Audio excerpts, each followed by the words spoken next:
그날 나는 내가 가장 아끼던 친구에게 칼을 맞았다. 진짜 칼은 아니었다.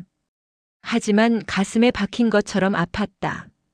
아파트 단지 벤치에 앉아있던 우리 넷. 햇살은 따스했고 바람은 부드러웠다. 10월의 오후였다. 은행나무 잎이 노랗게 물들어가던 그 계절. 그런데 그 입에서 나온 말들은 차가운 칼날이었다. 언니 남편이 요새 또 술 마시고 들어온다는 얘기였다. 맨날 그런다는 것이었다. 새벽까지 안 들어온다는 소문이었다. 내 얘기였다. 내가 없는 자리에서 흘러나온 말이 동네를 한 바퀴 돌아 내 귀로 들어왔다. 말한 사람은 정숙이었다. 나와 20해를 함께 산 사람. 내가 힘들 때 손 잡아준다고 믿었던 사람. 남편이 아플 때 병원까지 데려다 준 사람. 그 사람의 입에서 나온 말이었다. 60살이 넘어서도 이런 일이 생긴다는 게 믿기지 않았다. 어렸을 때처럼. 학교 화장실에서 내 뒷담화를 하던 그 여자애들처럼. 중학교 2학년 때 내가 가장 친했던 미경이가 다른 애들한테 내 일기장 내용을 퍼뜨렸던 그때처럼. 나이가 들면 이런 건 사라질 줄 알았다. 성숙해질 줄 알았다. 하지만 나는 틀렸다. 인간은 변하지 않았다. 겉만 늙었을 뿐 속은 여전히 그 시절 그대로였다. 그날 이후로 나는 조심스러워졌다. 벤치에 앉을 때도, 동네 마트에서 마주칠 때도, 문화센터 강좌실에 들어갈 때도 내 입에서 나가는 말 하나하나를 저울질했다. 남편 얘기는 절대 하지 않기로 했다. 솔직히 남편은 요즘 많이 힘들어했다. 조기 퇴직 압박을 받고 있었고 그 스트레스로 술을 마셨다. 밤 11시가 넘어서 비틀거리며 들어오는 날이 잦았다. 현관문이 열리는 소리에 잠을 깨면 나는 잠든 척 누워 있었다. 남편의 무거운 발걸음 소리가 복도를 지나갔다. 화장실에서 물 내리는 소리가 들렸다. 침대에 쓰러지듯 누운 남편의 거친 숨소리가 어둠 속에서 울렸다. 하지만 그걸 누가 알아야 하나? 그건 우리 집안의 일이었다. 남의 입에 오르내릴 일이 아니었다. 그런데 어떻게 정숙이가 알았을까? 내가 한 번도 말한 적 없는데. 어쩌면 남편이 새벽에 들어오는 걸 누가 봤을 수도 있었다. 아파트 경비 아저씨가 봤거나 밤늦게 산책 나온 누군가가 봤거나. 그리고 그 정보는 빠르게 퍼져나갔을 것이었다. 동네 아줌마들의 입을 통해 마치 바이러스처럼. 아들 얘기도 며느리 얘기도 손주 얘기도 최소한으로만 꺼냈다. 아들은 36이었지만 아직도 승진을 못하고 있었다. 회사에서 밀리고 있었다. 같이 입사한 동기들은 벌써 과장이 되었는데 우리 아들은 여전히 대리였다. 명절 때 잠깐 들른 아들의 얼굴은 피곤해 보였다. 눈 밑에 다크서클이 짙게 깔려 있었고 말수도 줄어 있었다. 내가 무슨 반찬 해줄까 물어봐도 대답이 성에 없었다. 그냥 아무거나 괜찮다고만 했다. 며느리는 예쁘고 똑똑했지만 나를 불편해했다. 그건 확실했다. 전화해도 시큰둥했고 명절에 와도 금방 가려고 했다. 식사 준비를 도와주겠다고 하면 부엌이 좁다며 거절했고 음식을 차리면 조금만 먹고는 배부르다고 했다. 내가 손주 옷을 사다 주면 고맙다는 말은 했지만 표정은 그렇지 않았다. 이미 비슷한 옷이 있다는 뜻이었다. 내 취향이 마음에 안 든다는 뜻이었다. 손주는 5살이었지만 나보다 외할머니를 더 따랐다. 그게 제일 아팠다. 명절에 왔을 때 손주는 내게 안기지 않았다. 낯을 가렸다. 외할머니한테는 할머니라고 또박또박 부르는데 나한테는 입을 다물었다. 외할머니가 사준 장난감은 좋아하는데 내가 사준 건 한 번 보고 치워버렸다. 그게 다 보였다. 하나하나 다 보였다. 며느리가 평소에 뭐라고 하는지, 집에서 나에 대해 어떻게 말하는지 아이의 태도에서 다 느껴졌다. 그런 내가 영자의 행복한 얘기를 듣고 있으면 가슴 한쪽이 무거워졌다. 영자는 만날 때마다 아들 자랑이었다. 아들이 이번에 또 승진했다는 것이었다. 과장을 달았다는 것이었다. 연봉도 많이 올랐다고 했다. 영자의 입에서 나오는 이야기는 항상 완벽했다. 한치의 빈틈도 없었다. 며느리는 주말마다 집에 와서 청소까지 해준다고 했다. 밥도 해주고 시어머니 옷도 사다 준다고 했다. 손주는 영재 교육을 받는다고 했다. 학교에서 추천받았다는 것이었다. IQ가 140이라고 했다. 그 말을 들을 때마다 내 가슴 한쪽이 시렸다. 우리 며느리는 그렇지 않았으니까. 우리 며느리는 나를 거추장스러워했으니까. 우리 손주는 나를 외할머니만큼 좋아하지 않았으니까. 그건 질투였다. 인정하기 싫었지만 그건 명백한 질투였다. 60살이 넘어서도 나는 다른 사람의 행복을 보며 가슴이 뒤틀렸다. 미숙이도 비슷했다. 며느리 자랑에 열을 올렸다. 며느리가 얼마나 친정엄마처럼 잘해주는지, 얼마나 살갑게 대해주는지. 주말마다 찾아와서 이것저것 챙겨준다는 것이었다. 반찬도 해주고 안마도 해주고 병원도 같이 간다고 했다. 그 말을 들으면서 나는 우리 며느리와 비교하게 되었다. 우리 며느리는 한 달에 한 번도 제대로 얼굴 보기 힘들었다. 전화도 내가 먼저 해야 했고 그나마도 통화는 5분을 넘기지 않았다. 정숙이는 손주 자랑이 끝이 없었다. 손주가 피아노도 치고 영어도 잘하고 그림도 잘 그린다고 했다. 학원 선생님이 천재라고 했다는 것이었다. 그 말을 들으면서 나는 우리 손주 생각을 했다. 우리 손주는 말이 좀 느렸다. 5살인데 아직도 발음이 부정확했다. 친구들보다 말을 늦게 배웠다. 며느리는 그게 나 때문이라고 생각하는 것 같았다. 내가 손주를 볼 때 TV를 많이 보여줬다고 생각하는 것 같았다. 책을 안 읽어줬다고 생각하는 것 같았다. 실제로는 그렇지 않았지만 며느리의 차갑고 날카로운 시선 속에서 나는 그런 비난을 읽을 수 있었다. 그 말들이 허공에 떠다녔다.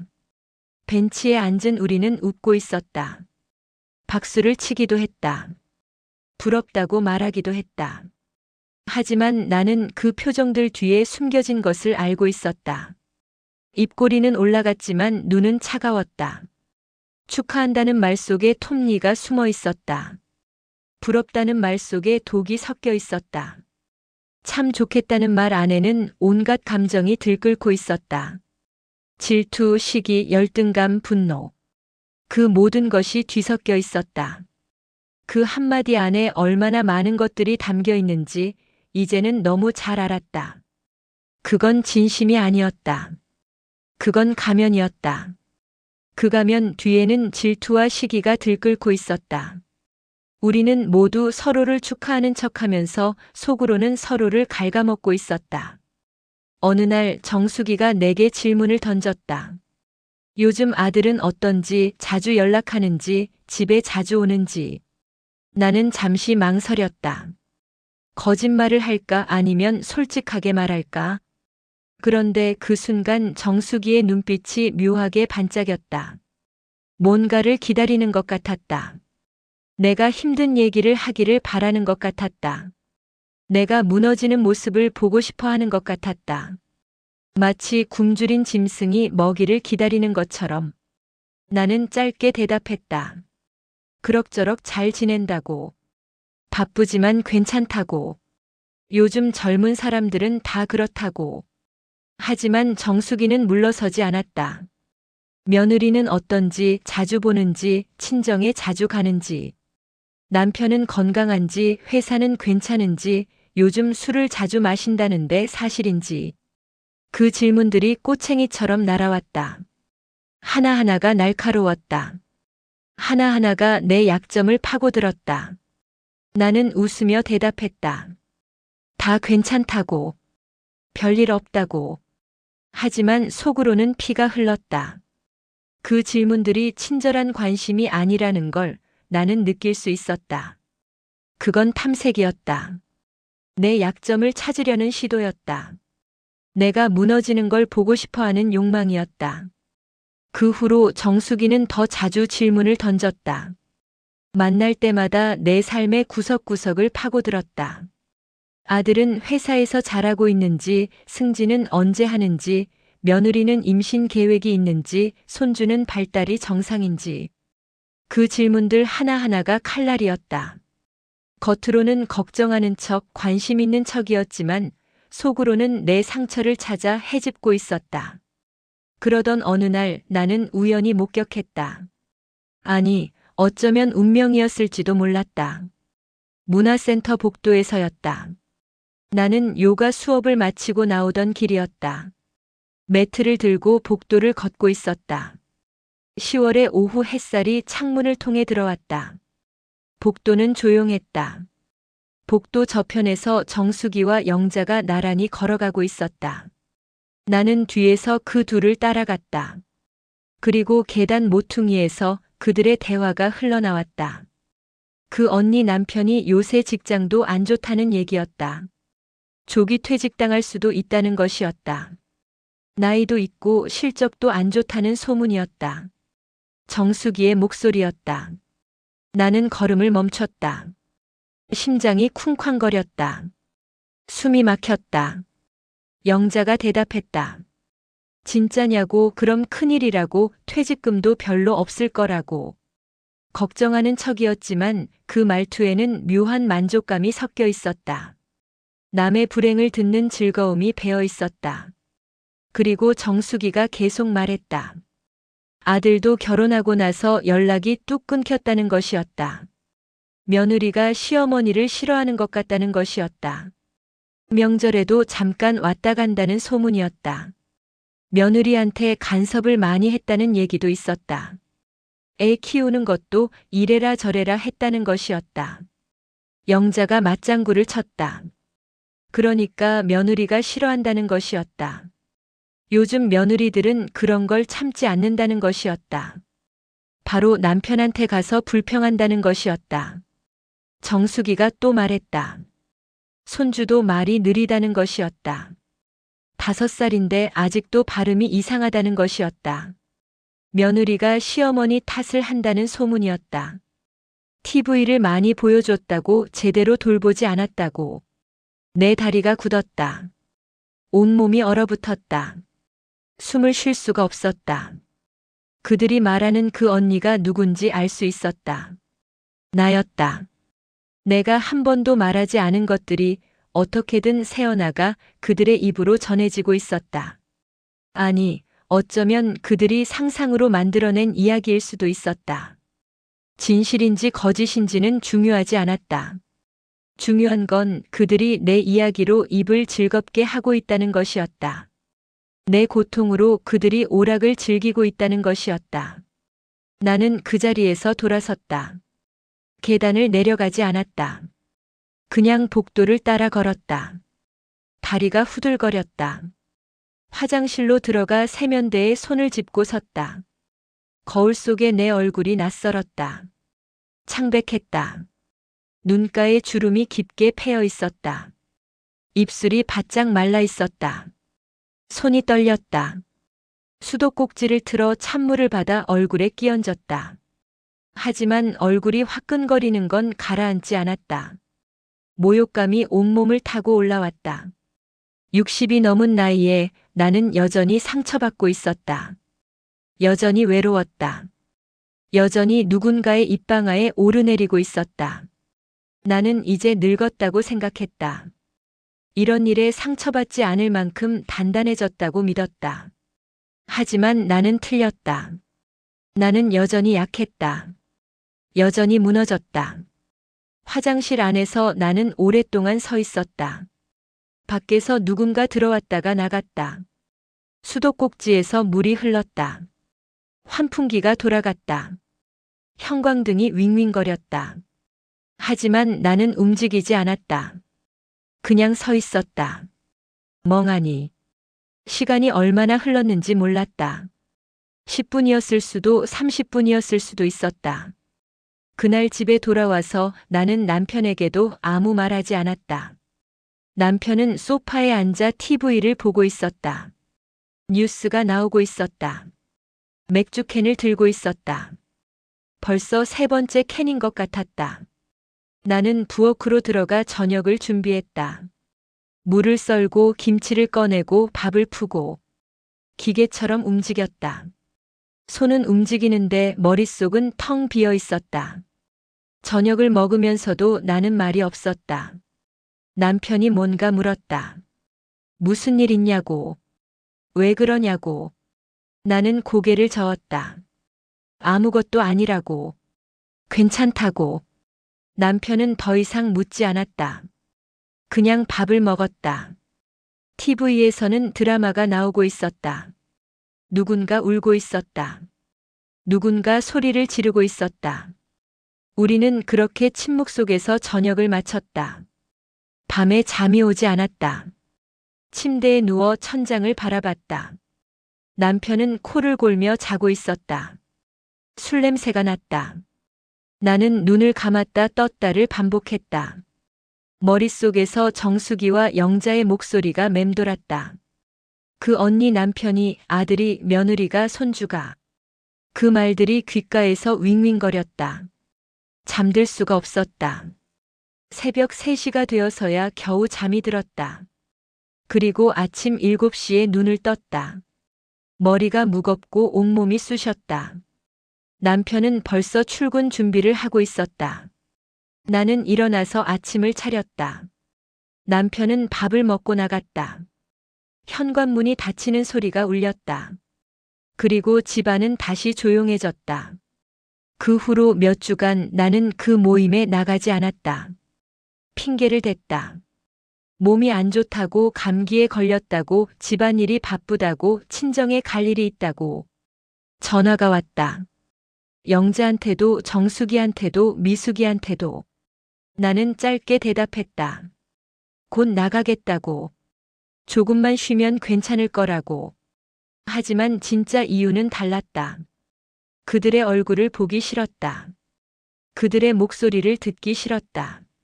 내 안의 질투와 그들의 질투가 뒤엉켜 만들어낸 이 구역질 나는 공기를 더 이상 마시고 싶지 않았다. 하지만 혼자 있는 것도 힘들었다. 아침에 일어나서 남편이 출근하고 나면 집안은 텅 비었다. 시계 소리만 똑딱거렸다. 냉장고 모터 돌아가는 소리만 윙윙거렸다. TV를 켜도 재미가 없었다. 아침 드라마를 봐도 무슨 내용인지 머리에 들어오지 않았다. 책을 읽으려 해도 글자가 눈에 들어오지 않았다. 한 줄을 읽어도 무슨 뜻인지 이해가 안 됐다. 그냥 멍하니 창밖을 바라보는 시간이 많아졌다. 창밖에는 아파트 단지가 펼쳐져 있었다. 놀이터에서 아이들이 놀고 있었다. 엄마들이 벤치에 앉아 수다를 떨고 있었다. 저 멀리 우리가 앉던 벤치도 보였다.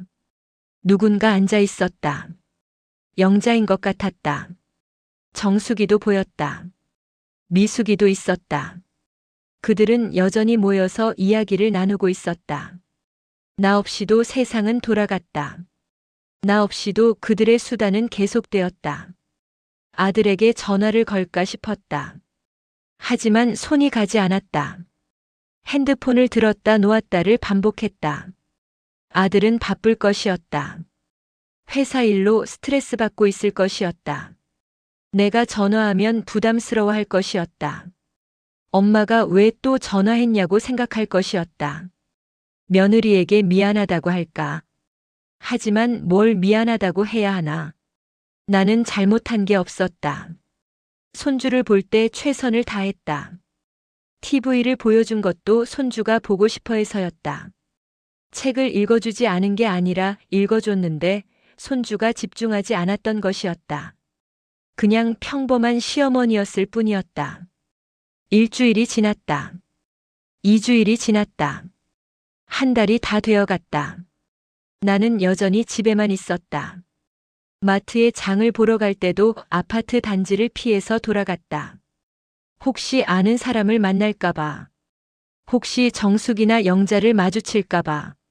머리를 깊이 숙이고 빨리 걸었다. 그러던 어느 날 해숙이가 전화를 걸어왔다. 해숙이는 우리 모임에서 가장 조용한 사람이었다. 자식 자랑도 하지 않았고 남의 뒷담화도 거의 하지 않았다. 그냥 옆에 앉아서 웃고 가끔 고개를 끄덕이는 사람. 사실 나는 해숙이에 대해 잘 몰랐다. 그저 얼굴만 아는 사이였다. 몇 년을 같이 만났지만 해숙이의 집안 사정도 개인적인 고민도 전혀 몰랐다. 해숙이의 목소리가 따뜻했다. 요즘 왜 안 나오냐고 보고 싶다고 했다. 계산이 없는 목소리였다. 꾸밈이 없었다. 나는 한참을 말없이 듣고 있다가 천천히 입을 열었다. 좀 힘들었다고. 몸도 안 좋고 마음도 그랬다고. 해숙이가 물었다. 무슨 일이 있었냐고. 나는 망설였다. 말해야 하나 말지 말아야 하나. 하지만 결국 입이 열렸다.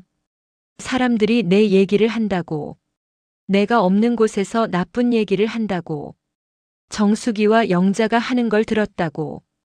해숙이는 잠시 침묵했다. 그리고 한숨을 쉬었다. 길고 깊은 한숨이었다. 전화기 너머로 그 소리가 또렷하게 들렸다. 해숙이가 말했다. 자기도 당했다고. 자기 얘기도 돌아다닌다고. 다들 그렇다고. 영자도 당했고 정숙이도 당했고 미숙이도 당했다고. 우리 모두 서로 얘기한다고. 뒤에서 나는 말문이 막혔다. 해숙이의 목소리는 담담했다. 마치 날씨 얘기를 하는 것처럼. 비가 온다거나 바람이 분다거나 하는 것처럼. 이상한 게 아니라고 해숙이는 말했다. 우리 나이 되면 다들 그렇다고.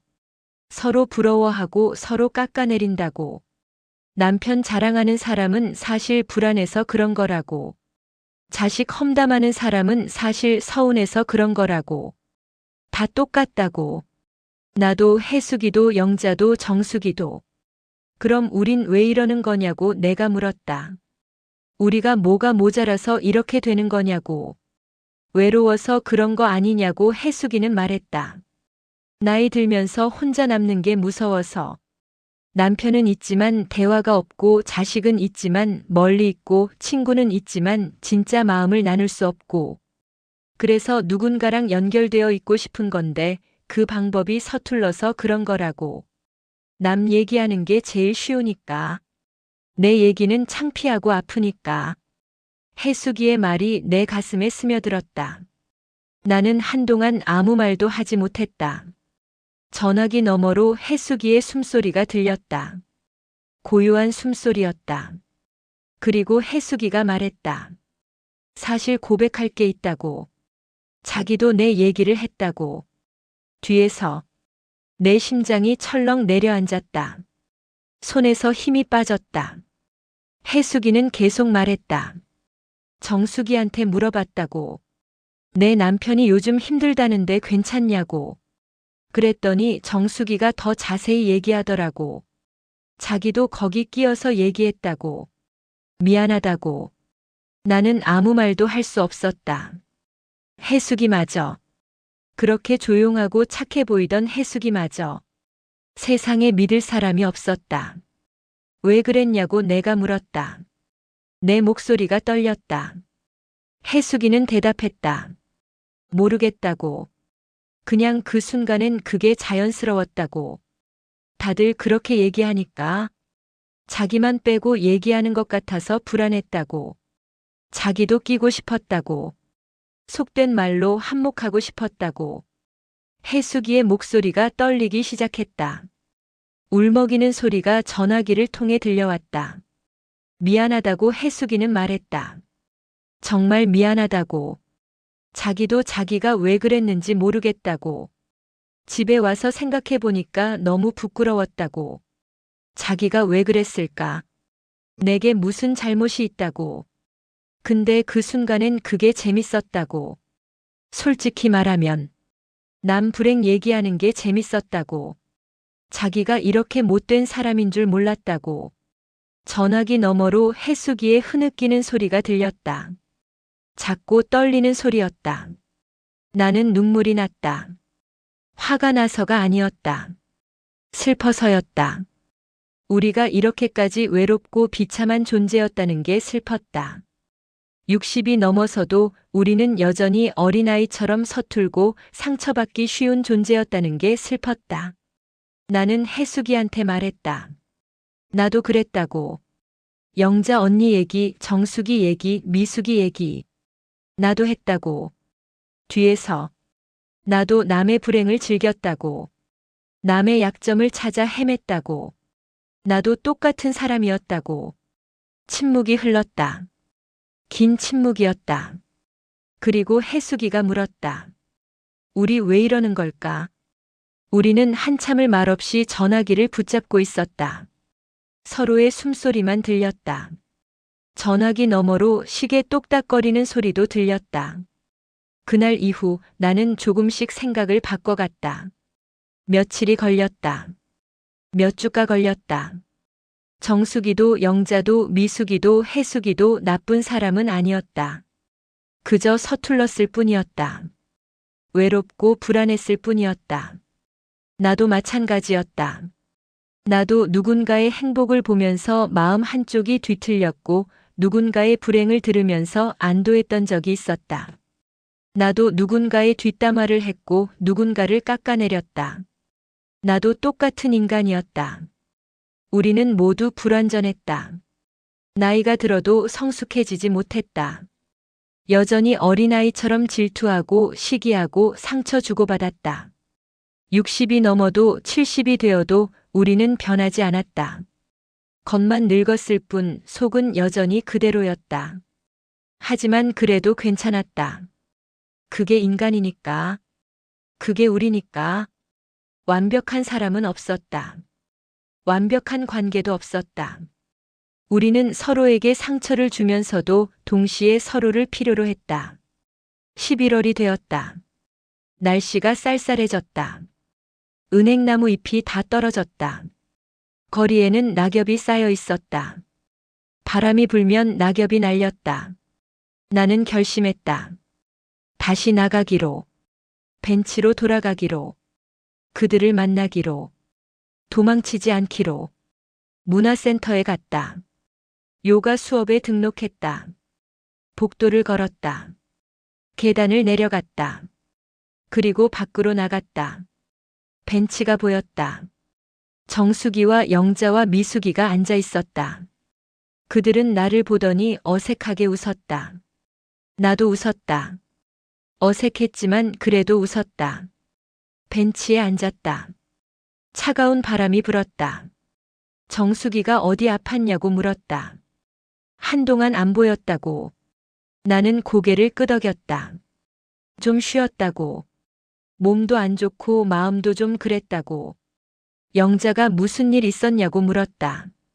나는 잠시 망설이다가 솔직하게 말했다. 너희들 얘기 들었다고. 내 얘기하는 거. 공기가 얼어붙었다. 영자와 정숙이와 미숙이의 얼굴이 창백해졌다. 손이 떨렸다. 시선을 피했다. 나는 계속 말했다. 화가 났었다고. 많이. 근데 생각해보니까 나도 그랬다고. 너희들 얘기 나도 했다고. 뒤에서 침묵이 흘렀다. 긴 침묵이었다. 누군가 기침을 했다. 누군가 손을 비볐다. 바람이 불었다. 낙엽이 날렸다. 그리고 영자가 입을 열었다. 미안하다고. 정말 미안하다고. 변명하지 않겠다고. 정숙이도 고개를 숙였다. 자기도 미안하다고. 잘못했다고. 미숙이는 눈물을 글썽였다. 정말 죄송하다고. 다시는 그러지 않겠다고. 나는 한숨을 쉬었다. 미안하다는 말 받으려고 온 게 아니라고. 그냥 우리 이제 좀 달라졌으면 좋겠다고. 완벽한 척하지 말고 솔직하게 얘기했으면 좋겠다고. 영자가 고개를 들었다. 그리고 말했다. 사실 자기 아들이 승진 못했다고. 이번에도 떨어졌다고. 자기가 거짓말했다고. 나는 놀라서 영자를 쳐다봤다. 영자의 눈에 눈물이 고여 있었다. 맨날 승진했다고 잘 나간다고 거짓말했다고. 사실은 아들이 회사에서 밀리고 있다고, 스트레스 받아서 집에서 짜증만 낸다고, 며느리는 전화도 안 한다고, 손주도 외할머니만 찾는다고 정수기가 말했다. 자기 손주도 영재 아니라고, 그냥 평범하다고, 자기가 과장했다고, 자랑하고 싶어서 거짓말했다고 미숙이가 말했다. 자기 며느리도 그렇게 효자 아니라고, 주말에 잘 안 온다고, 와도 금방 간다고, 자기도 외롭다고. 우리는 모두 거짓말을 하고 있었다. 서로에게, 그리고 자기 자신에게 완벽한 척하고 있었다. 행복한 척하고 있었다. 하지만 속으로는 모두 무너져 있었다. 모두 외롭고 불안했다. 그날 우리는 조금 더 진짜가 되었다. 가면을 벗었다. 완벽함을 내려놓았다. 그 후로도 여전히 뒷담화는 돌았다. 완전히 사라지지 않았다. 여전히 질투와 시기는 우리 사이를 맴돌았다. 그건 쉽게 사라지지 않았다. 어쩌면 영원히 사라지지 않을지도 몰랐다. 그게 인간의 본성이니까. 하지만 나는 이제 알았다. 그게 우리의 전부가 아니라는 것을. 그 뒤틀린 감정들 사이로 진짜 마음도 흐르고 있다는 것을. 우리는 서로를 질투하면서도 동시에 서로를 필요로 했다. 서로에게 상처를 주면서도 동시에 서로를 위로했다. 12월이 되었다. 혜숙이가 몸이 안 좋아서 병원에 입원했다는 소식이 들렸다. 영자가 병문 안을 갔다. 정숙이도 갔다. 미숙이도 갔다. 나도 갔다. 병실에서 우리는 혜숙이 손을 잡았다. 아무 말하지 않았다. 그냥 손을 잡고 있었다. 혜숙이가 웃었다. 고맙다고 했다. 우리도 웃었다. 1월이 되었다. 정숙이의 남편이 건강검진에서 이상 소견을 받았다는 얘기를 들었다. 암 의심이라고 했다. 정숙이가 무너졌다. 벤치에 앉아 울었다. 우리는 옆에 앉아 정숙이의 등을 쓰다듬었다. 괜찮을 거라고 말했다. 아무것도 아닐 거라고 말했다. 하지만 정숙이는 계속 울었다. 우리는 그냥 옆에 있었다. 우리는 서로를 질투했지만 동시에 서로를 위로했다. 서로를 깎아내렸지만 동시에 서로를 지탱했다. 그게 우리였다. 완벽하지 않지만 그래도 함께였다. 2월이 되었다. 영자의 아들이 결국 회사를 그만뒀다는 소식이 들렸다. 새로운 일을 찾는다고 했다. 영자는 걱정이 많았다. 우리는 영자한테 말했다. 괜찮을 거라고. 젊으니까 기회가 있을 거라고. 영자는 고개를 끄덕였다. 하지만 눈에는 불안이 가득했다. 3월이 되었다. 내 며느리가 임신했다는 소식을 들었다. 둘째였다. 나는 기뻤다. 하지만 동시에 불안했다. 며느리가 나를 더 멀리 할까봐. 손주가 또 외할머니만 찾을까봐. 하지만 벤치에서 그 얘기를 했을 때 다들 축하해줬다. 진심으로 기뻐해줬다. 영자도 정숙이도 미숙이도 혜숙이도. 그 얼굴에는 질투도 있었지만 동시에 진심도 있었다. 지금도 가끔 상처받는다. 누군가의 말에, 누군가의 시선에, 누군가 내 뒷담화를 할 때. 하지만 예전처럼 깊이 무너지지는 않는다. 그냥 그러려니 한다. 그리고 나도 누군가에게 상처를 주었을 거라는 걸 인정한다. 나도 완벽하지 않으니까. 우리는 모두 날카로운 조각들이었다. 서로 부딪히면 긁히고 찢어졌다. 하지만 그 조각들이 모여서 어떻게든 하나의 그림을 만들어가고 있었다. 완성되지 않을 그림. 하지만 그래도 그림. 4월이 되었다. 벤치에 앉아 햇살을 받으며 나는 생각한다. 60이 넘어서도 나는 여전히 배우고 있다. 사람을 이해하는 법을, 나 자신을 용서하는 법을, 불완전함을 받아들이는 법을. 정숙이가 옆에 앉아 있다. 영자도 있다. 미숙이도 있다. 해숙이도 퇴원에서 나왔다. 우리는 벤치에 앉아 햇살을 받고 있다. 말없이. 그냥 함께. 바람이 분다. 꽃잎이 날린다. 봄이 왔다. 우리는 늙었지만 계절은 여전히 돌아온다. 삶은 계속된다. 우리의 서툰 우정도 계속된다. 그리고 그게 나쁘지 않다는 것을 이제는 안다.